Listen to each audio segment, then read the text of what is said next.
All right, founders, it's time to answer some questions. Let's do a little bit of Q&A.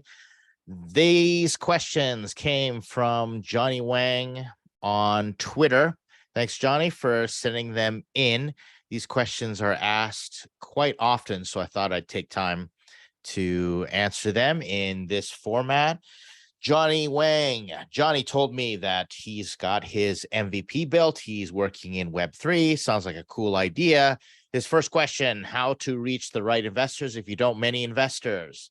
Here's how it works. If you are at that stage where you are in pre-seed funding, so that is before your seed, and seed rounds come from different places, but pre-seed mostly come from friends, family, and associates, what we call the FFA rounds. Your first money that's in. Seed rounds can come from early stage VCs and different forms, more professional capital, and that's a completely different story. If you are raising from professional investors, well, like VCs, it's pretty straightforward. You just kind of knock on the doors. It's pretty much like sales. Hopefully you get an introduction, but that's not what Johnny's asking. He's asking, how do you reach the right investor if you don't know many investors? If you're at that pre-seed stage, remember VCs do not do pre-seed funding, early stage. They won't do that because it's just, rarely will they do that. They need to see a prototype running, and this is going to answer some other questions in terms of the minimum levels of traction that you require. If you don't know friends, family, and associate investors, well, it's a process of finding them. So here's how it works. How I do it is friends, family, and associates. Think FFA. This is your FFA round. And what happens is you start with your friends. So get your pitch deck ready and you go to all your friends and you say, hey, I just want to show you what I'm working on, get some advice on how I should go about fundraising. Don't ask your friends for money right up front unless you know they're actual professional investors. Friends, you don't need to do that. They're much more valuable if they're going to give you contacts. So you get your friends together, and the ones that say, all right, sounds like a great idea, and you say, okay, what advice would you give me? And then you can ask, do you know anybody in your family or other contacts? And that's how we do it. If they don't understand what you're working on, well, you got some really great feedback. That's the reason I go with friends first, so that they can give you the feedback. If your friends don't get what you're doing and won't give you the straightforward feedback, well, you either need better friends, or most likely you got to change your pitch deck and you got to rethink how you're going to be pitching to investors. Then you ask, do you know anybody in your family? Remember, friends, family, and associates. And then, do you know any associates who are investors, etc.? Put a list together, and then you've got intros. So they tell you, okay, you can go talk to so-and-so. I got a rich uncle, etc. Made a ton of money in Bitcoin, wants to invest in tech or, something like that. Totally up your space in terms of Web3. Or you get an introduction to someone who is a professional investor that your friends knew. That's the way the game works.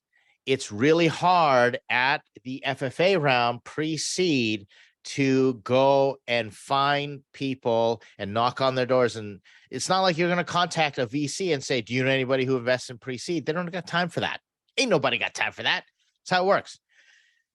There are accelerators that get connected and will connect you. And there are lots of programs like incubators, et cetera, that you might want to go check out. Those resources, I definitely say, check those out, explore them if you can. But me, I use a friends, family, and associates. I keep my friends really close, and I'm constantly updating them on what I do and my fundraising needs. And then if it happens to meet the investment criteria that family or associates are looking for, they're more than happy to let me know. So FFA, network yourself to that investor. It's the only way to do it, other than the infuriating cold knocking on people, finding them on LinkedIn. that's really difficult, especially in this environment. When people come and approach me and then they just say, will you invest, or do you know any investors? And I don't know them at all. There's been no intro. We don't have a relationship. I pretty much ignore that invitation.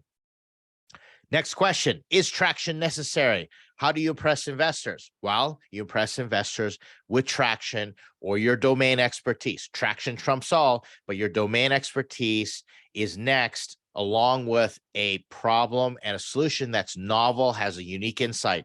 So you impress investors by saying, here's a painful problem, here's how it works, and how painful it is, how big of a market is. This is like $1 billion problem that hasn't been solved. We've thought it through. We have a unique solution on how to do it.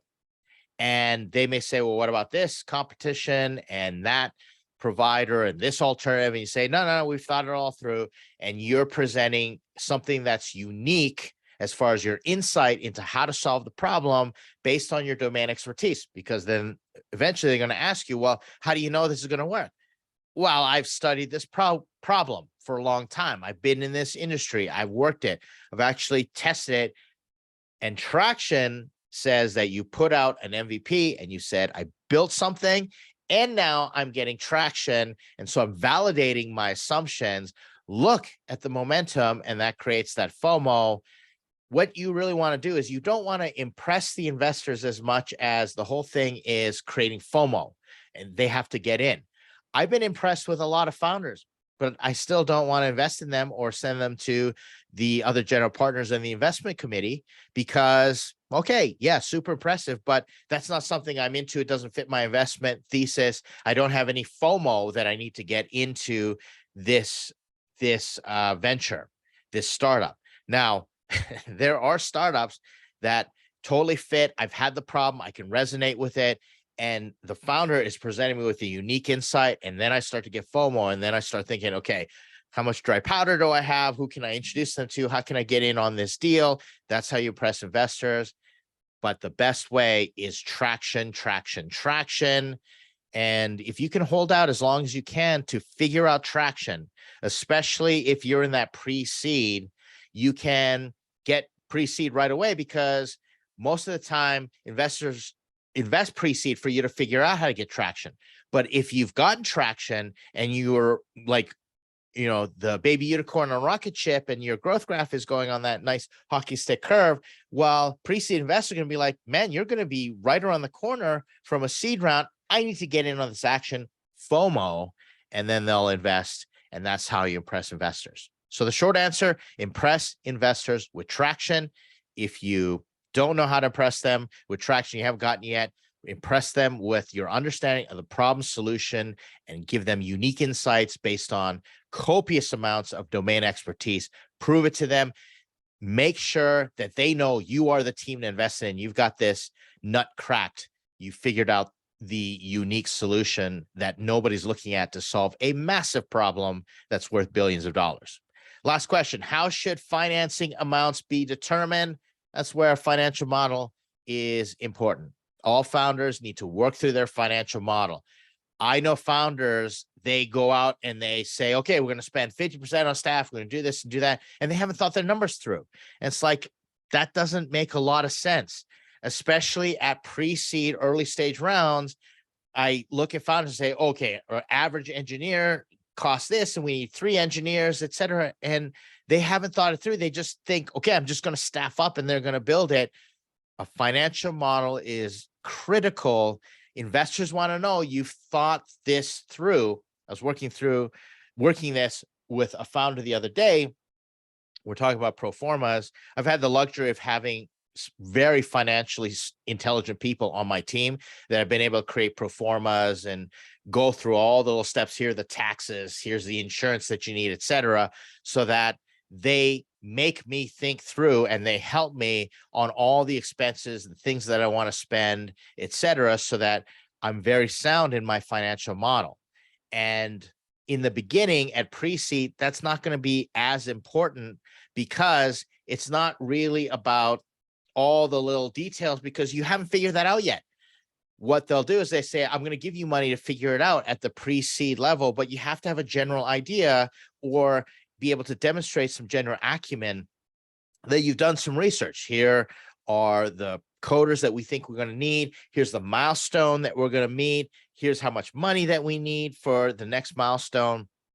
And at this stage, at pre-seed, where you're using the money or even how much money you get is not as important as the percentage that they need to get in if they are professional investors. Now, if they're not professional investors, FFA, private money, well, then they want to know that you're financially sound, and they may ask for full-blown financial projections and spreadsheets, etc. So you have to be prepared. So don't take the chance. Be prepared. Learn how to do a financial model. There are a lot of resources out there. In fact, I know SlideBean has a spreadsheet that you can just flat out download. Go look up SlideBean on YouTube or their website, and you can just download their financial model in different industries. And it's a spreadsheet, and you just plunk in the numbers, and it tells you everything that you need, cash flow analysis, all that stuff. As a founder, you have to start getting really used to doing that, especially because you're not going to be able to hire a CFO that's going to watch your back. You're probably just going to get statements from a bookkeeper and what have you. So as the CEO, your job is to get the money in the door, make sure you don't run out of money, and last, make sure you don't run out of money. That's how financing amounts should be determined. Figure out your financial model and go from there and figure out how much money that you need to get you to the next milestone. And then you can negotiate what ownership you can have, which is all negotiation at the pre-seed level as far as raising your pre-seed round. All right. Hope that was helpful. Answer questions. Keep the questions coming. People ask me great questions all the time. Trying to answer them when I can. This one happened to work out. Make a really great video to summarize because I know a lot of you are looking for those questions to be answered. Let me know, leave a comment, and like I said, ask me more questions. And if you're a part of the startups.com community, just hit me up in Slack or visit some office hours. We answer questions all day long. If you're not part of the startups.com community, we are an online community-based accelerator. Go to startups.com. You can join us. We have hundreds of founders going through and raising money together, building their MVPs and reaching the next milestone.